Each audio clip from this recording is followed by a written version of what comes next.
Assalamualaikum warahmatullahi wabarakatuh.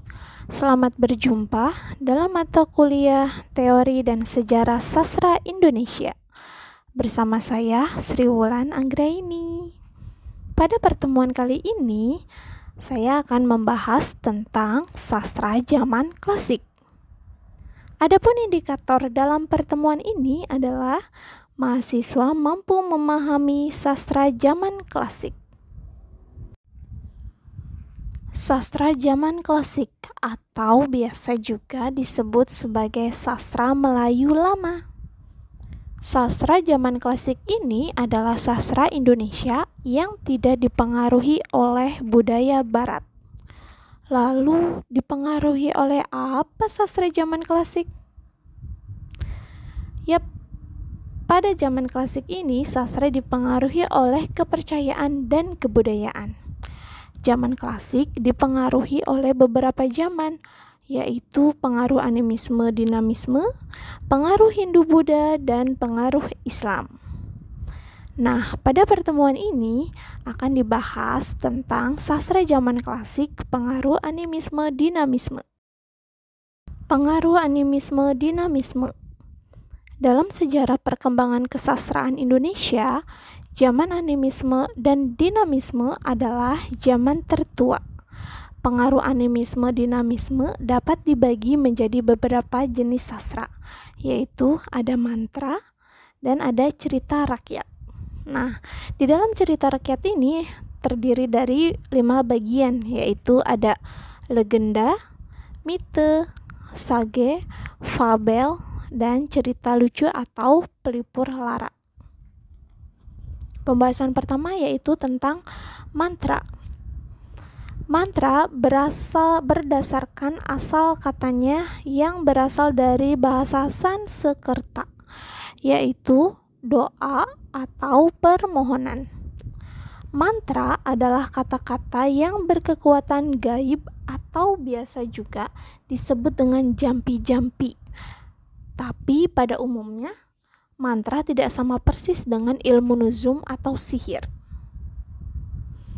Berdasarkan ilmu sastra, mantra ini bagian dari puisi lama yang paling tua usianya.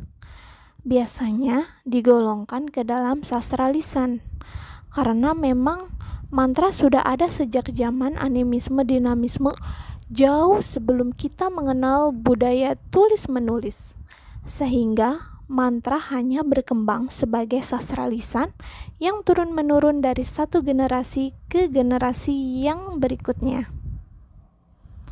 Menurut Yusuf, mantra dalam kegiatan jampi-jampi digunakan kata-kata yang dapat diucapkan dan dinyanyikan menurut irama tertentu sebagai bagian dari kegiatan upacara magis. Nah, biasanya mantra juga dilisankan agar mendapat efek yang diinginkan. Dan dalam pembacaan mantra itu ada beberapa aturan tertentu yang harus dituruti, seperti harus dibaca nyaring, lembut, berceracau. Ada juga yang dibaca dengan menghirup nafas, dan ada pula yang bahkan harus melipat lidah. Penggunaan mantra ini ditunjukkan untuk mendapatkan efek tertentu. Mantra dapat berupa kata dan suara tertentu yang dianggap memiliki kesaktian. Pengucapan kata yang diiringi dengan bunyi tertentu terkadang tidak memiliki makna, tetapi sangat erat kaitannya dan memberi pengaruh yang kuat pada munculnya kekuatan gaib. Karena mantra merupakan kunci utama dalam dunia gaib atau magis. Nah, oleh karena itu, ada 2 pandangan nih terhadap mantra, yaitu ada pandangan yang mengakui mantra sebagai karya sastra, dan ada juga pandangan bahwa mantra itu bukan sebuah karya sastra. Nah, kenapa mantra itu bukan sebuah karya sastra? Karena isi mantra itu sangat sulit untuk dipahami dan cenderung tidak memiliki makna untuk dapat disebut sebagai sebuah karya sastra. Itu ya. Sementara itu, pandangan lain yang menganggap mantra itu adalah sebagai jenis karya sastra yaitu mantra sebagai jenis puisi lama yang memiliki bentuk dan isi yang tersusun dari kata-kata yang indah dan diksi yang terpilih, sehingga mengandung makna yang sangat dalam. Nah, di samping itu, mantra juga memiliki susunan isi yang terikat dan tidak boleh berubah-ubah, karena akan berpengaruh pada efek dan fungsi mantra itu. Berikutnya adalah jenis-jenis mantra. Waluyo menyebutkan ada beberapa jenis mantra yang berkembang di masyarakat berdasarkan kegunaannya, yaitu ada yang pertama, mantra permohonan kepada dewa dan Tuhan. Nah, mantra ini biasanya digunakan para leluhur kita untuk menggunakan keselamatan, kekayaan, dan kesembuhan. Yang kedua, mantra penunduk roh halus. Biasanya mantra ini juga digunakan untuk kekebalan, kesembuhan, dan kesaktian. Yang ketiga, mantra penunduk manusia. Nah, pada mantra ini biasanya sering dikaitkan dengan berbagai masalah kehidupan atau percintaan. Ya, biasanya untuk menunduk seseorang biar jatuh cinta itu ya. Terus berikutnya adalah yang keempat, mantra penunduk binatang. Nah, pada masyarakat zaman dulu sebelum berburu ini biasanya membaca mantra untuk keselamatan agar hewan-hewan seperti harimau, ular ini tidak mengganggu pada saat mereka berburu. Berikutnya adalah yang kelima, mantra penunduk tumbuhan. Ini digunakan sebelum panen ya, agar tumbuhan itu tumbuh subur dan mendapat panen yang berlimpah. Dan yang keenam, mantra penunduk gejala alam. Ini juga biasanya digunakan untuk meminta hujan. Ada jampi-jampi khusus untuk datangnya hujan atau ritual-ritual saat Gunung Merapi meletus. Pada masa lalu, semua jenis mantra ini hidup di tengah-tengah masyarakat. Tetapi pada masa kini, jenis mantra ini pada suatu daerah tertentu mulai berkurang. Bahkan untuk jenis mantra tertentu telah hilang. Nah, ada yang tahu kenapa demikian? Hal itu terjadi karena pertama, munculnya perbedaan pandangan terhadap posisi mantra tersebut. Nah, masyarakat yang pada umumnya telah dibekali dengan ilmu keagamaan, terutama agama Islam, menentang penggunaan mantra-mantra dengan dalih bahwa agama Islam melarang meminta dan memohon sesuatu kecuali terhadap Allah. Dan alasan yang kedua, kedudukan mantra ini sangat dijaga oleh penuturnya, sehingga terkadang kematian sang penutur mantra akan membawa serta mantranya ke liang kubur tanpa sempat mewariskan kepada generasi berikutnya atau kepada yang berhak. Nah, kenyataan inilah yang menyebabkan musnahnya hasil karya sastra yang dimiliki oleh masyarakat terdahulu. Ya, nah atas dasar itulah sehingga sampai saat ini mantra yang berkembang itu mengikuti perkembangan zaman. Misalnya, pada saat masuknya zaman Islam, mantra telah menggunakan Bismillah dengan memohon kepada Allah. Ya, baik di sini ada contoh mantra yang dipengaruhi oleh Islam. Ini ada contoh mantra pengasih. Saya bacakan. Sekam buruk, sekam melayang, tetapi melayang-layang. Ate porak ku pesejuk, mata ilang ku perenduk. Sejuk seperti wae, sejuk seperti timah, berkat la ilaha illallah. Nah, jadi dilihat dari mantra pengasih ini udah tahu dong ya tujuannya untuk apa, yaitu untuk biasanya biar orang lain suka kepada kita ya. Ini dipercaya dengan membaca mantra ini ya, percaya nanti orang yang kita tuju itu suka kepada kita itu ya. Nah, lihat dari di sini di akhir kata ada melayang, terus ada layang-layang ya. Ini akhirannya eng. Ini kalau dilihat dari sastra ini sangat indah ya, rimanya juga teratur. Terus berikutnya ada ku pesejuk, ku perenduk. Ini juga memiliki akhiran yang sama sehingga dibilang mantra ini adalah termasuk sastra karena memiliki kata yang indah didengar. Itu ya. Terus di sini ada kata la ilaha illallah, artinya bahwa mantra ini sudah dipengaruhi oleh ajaran Islam. Itu ya. Baik, untuk contoh yang kedua ada mantra pengobatan. Nah, ini adalah mantra untuk kesembuhan, memohon kesembuhan. Ya, contohnya di sini ada hong burung tagatung, mati anak mati, beranak mati, ditimpo tanah, tambak berkat doa, hong sasaldi. Nah, ini ada kata hong. Hong itu dipengaruhi oleh ajaran Hindu Buddha ya. Hong itu adalah Tuhan artinya. Itu ya. Oke.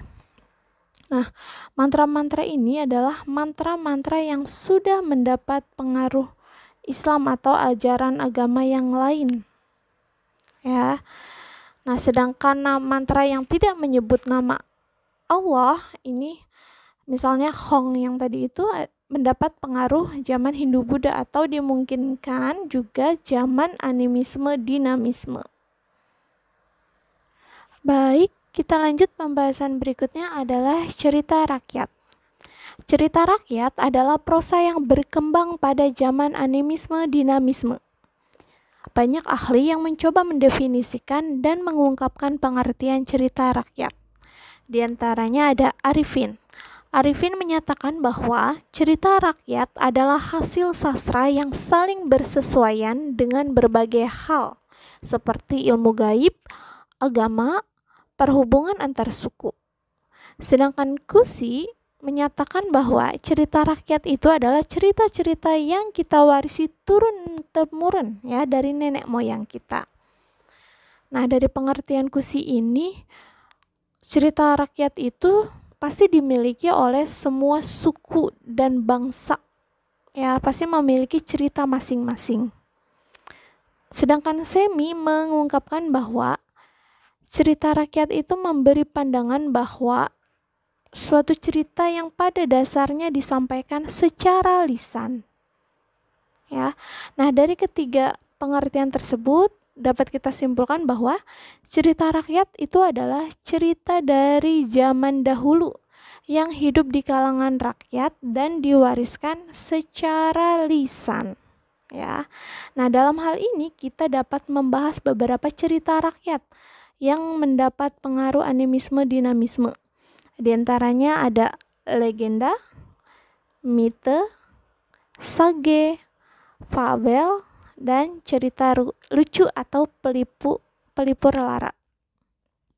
Baik, untuk legenda. Siapa yang pernah dengar legenda?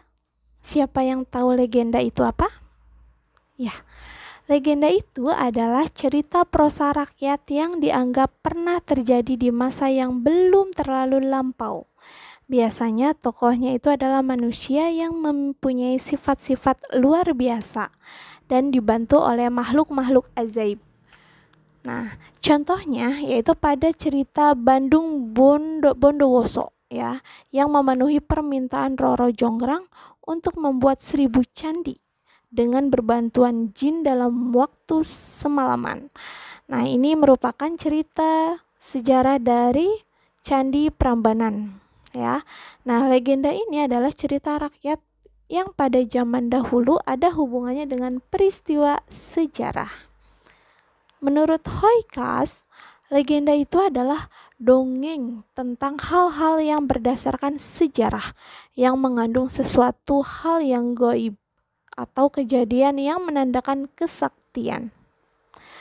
Menurut Dananjaja menyebutkan bahwa legenda itu biasanya bersifat migratoris, yaitu yang dapat berpindah-pindah sehingga dikenal luas di daerah-daerah yang berbeda. Ya. Selain itu juga legenda ini sering sekali tersebar dalam bentuk pengelompokan yang disebut siklus, yaitu sekelompok cerita yang berkisar pada suatu tokoh atau suatu kejadian tertentu. Misalnya, cerita Malin Kundang yang merupakan sebuah cerita yang berasal dari Sumatera Barat. Nah, cerita ini mengisahkan tentang anak yang durhaka kepada ibunya, sehingga sang ibu mengutuk anaknya beserta kapal dan seluruh isinya menjadi batu. Ternyata cerita ini juga sama yang terdapat pada daerah di Aceh, yaitu seorang anak yang durhaka telah dikutuk ibunya menjadi batu beserta dengan kapal siarnya dan seluruh isinya. Nah, di Aceh ini, cerita ini dikenal dengan cerita Amat Rahmanyang. Ya, segala amanat dan muatan cerita itu adalah sama. Ya, hanya tokohnya aja yang berbeda. Dalam setiap periode, legenda ini bisa saja muncul. Misalnya, terjadi gempa dan tsunami.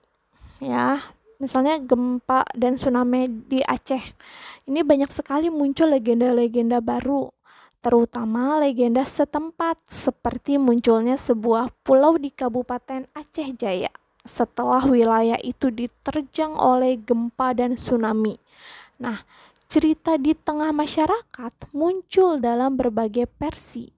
Namun penamaan pulau tersebut ini disesuaikan dengan proses terjadinya. Nah, masyarakat ini menyebutnya dengan Pulau Tsunami.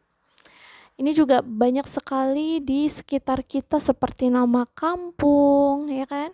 Nama gang, ini pasti punya sejarah, punya asal-usulnya. Nah, inilah yang disebut dengan legenda, di mana kita menamai sesuatu tempat itu pasti ada sejarahnya. Ya. Nah, baik, untuk legenda ini dapat dikelompokkan atau digolongkan menjadi 4, yaitu ada legenda keagamaan, legenda alam gaib, legenda perseorangan, dan legenda setempat.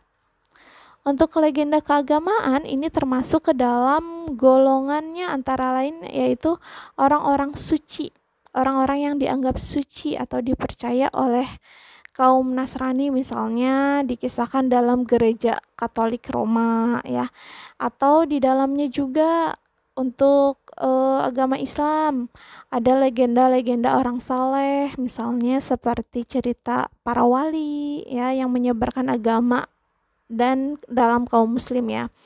Berikutnya untuk yang kedua, legenda alam gaib. Nah, legenda alam gaib ini biasanya berbentuk kisah yang dialami seseorang. Fungsi legenda ini biasanya untuk meneguhkan kebenaran, tahayul, atau kepercayaan rakyat. Dalam legenda ini juga termasuk mengenai tempat-tempat gaib. Ya. Nah, untuk legenda perseorangan, ini cerita yang mengenai tokoh tertentu yang dianggap oleh empunya cerita benar-benar terjadi. Misalnya legenda tokoh Panji di Jawa itu, ya. Terus ada legenda setempat. Ini berhubungan dengan nama suatu tempat, kejadian tempat. Contohnya seperti legenda Atu Belah yang menceritakan batu menelan ibu, ya. Dan jika kita pergi ke desa Penarun, ya, kita masih dapat menjumpai sebuah batu besar yang konon katanya batu itu telah menelan ibu. Baik, pembahasan berikutnya adalah mite. Mite itu adalah cerita prosa rakyat yang oleh pemilik cerita dianggap benar-benar terjadi di masa lampau, ya, di dunia lain suci dengan tokohnya itu yaitu para dewa atau makhluk setengah dewa. Nah, mite ini dapat bersifat mendidik, sifatnya irasional dan intuitif. Nah, sifat tersebut ini muncul karena berkaitan dengan kepercayaan, folklor, antropologi, sosiologi, psikologi, dan termasuk karya sastra. Penghormatan kepada leluhur, kepercayaan pada pohon kehidupan, ya, kekaguman pada keteraturan tata surya menjadi awal lahirnya mite. Sehingga mite ini sangat dekat dengan kepercayaan dan keyakinan. Misalnya, pada suatu daerah di Aceh ini masih ada tradisi keduri sebelum memulai musim bertani di sawah. Nah, ini adalah sebuah tradisi masyarakat Aceh sebelum bercocok tanam melakukan ritual keduri dengan memotong ayam dan dimasak secara massal. Yang kemudian daging ayam itu dibagikan ke tamu undangan yang hadir dan dimakan bersama-sama. Nah, dengan melakukan tradisi inilah masyarakat percaya akan mendapatkan hasil panen yang berlimpah. Nah, karena kepercayaan inilah, jika tradisi ini tidak dilakukan, pasti hasil panen ini tidak akan maksimal. Nah, hal inilah yang tergolong pada mite yang berhubungan dengan kepercayaan sosiologi dan kepercayaan terhadap warisan budaya yang telah diturunkan oleh leluhur. Baik, untuk berikutnya adalah fungsi mite. Nah, fungsi mite ini terbagi menjadi 6. Yaitu yang pertama, untuk mengetahui kisah-kisah pada zaman dahulu. Yang kedua, untuk sebagai penghibur. Yang ketiga, untuk mengetahui sejarah. Yang keempat, untuk melestarikan cerita alama. Ya. Yang kelima, sebagai bahan ajar dalam dunia pendidikan. Dan yang keenam, menakut-nakuti masyarakat agar tidak bertindak semena-mena. Nah, untuk mite ini banyak cerita yang berkembang ya di masyarakat. Misalnya, kita yakini ya bahwa wanita yang makan di depan pintu itu nggak boleh, atau pamali ya. Para wanita itu nggak boleh makan di depan pintu. Nanti jadi perawan tua ya. Itu adalah cerita yang berkembang di masyarakat pada zaman dahulu. Nah, cerita-cerita itu selain mitos ya, juga memiliki tujuan edukasi, yaitu kita tidak boleh makan di depan pintu karena tidak boleh menghalangi jalannya orang lain lewat. Itu ya. Begitupun kalau kita nyapu ya, kalau nyapu tidak bersih nanti punya suami bewokan, jenggotan. Nah, ini pun selain mitos yang berkembang, ada nilai edukasinya, yaitu biar kita tuh nyapunya bersih, gitu ya. Berikutnya adalah sage. Dalam sastra Indonesia, sage dikenal dengan cerita lama yang berhubungan dengan sejarah, yang menceritakan keberanian, kepahlawanan, kesaktian, dan keajaiban seseorang. Sage juga sering disebut dengan dongeng yang mengandung unsur sejarah, meskipun tidak seluruhnya berdasarkan sejarah. Contohnya seperti cerita Inen Mayaktri yang merupakan seorang wanita cantik yang berasal dari Aceh. Nah, cerita ini mengisahkan bahwa perjuangan Inen Mayaktri ini melawan Belanda sebagai bentuk balas dendam terhadap kematian suaminya yang telah gugur untuk melawan Belanda. Ya. Berikutnya adalah fabel. Fabel dalam kasanah sastra Indonesia ini seringkali diartikan sebagai cerita tentang binatang yang menggambarkan watak dan budi manusia yang pelakunya diperankan oleh binatang.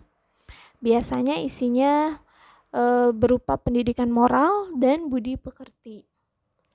Cerita fabel ini yang populer di Indonesia ini kita kenal dengan cerita si kancil.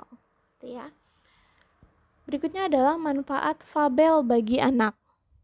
Fabel atau cerita yang ditokohi hewan ini mempunyai beberapa manfaat untuk anak, yaitu yang pertama, cerita mengajak ke alam fantasi. Nah, pada saat anak mendengarkan cerita, maka mereka menciptakan film dalam pikirannya yang mencakup latar atau setting, kelakuan tokoh, dan lain-lain. Nah, kemampuan visualisasi inilah yang kita kenal dengan fantasi. Manfaat yang kedua, cerita sebagai lambang ketulusan dan kasih sayang. Seseorang akan merasakan sebuah kasih sayang, perhatian, dan ketulusan yang terpancar pada saat orang tua bercerita. Itu ya. Kemudian manfaat yang ketiga adalah cerita membuat otak anak menjadi rileks. Nah, cerita yang membuat imajinasi anak melayang-layang, membayangkan alur, tokoh, dan cerita rakyat tersebut. Nah, ketika imajinasi anak berkembang, secara tidak langsung membuat pikiran menjadi lupa akan hal yang terjadi dalam kehidupan sebenarnya, dan pada akhirnya akan menjadikan otak anak rileks. Berikutnya, manfaat yang keempat adalah setelah anak merasakan kasih sayang, ketulusan, dan perhatian dari orang tua dan didukung kerileksan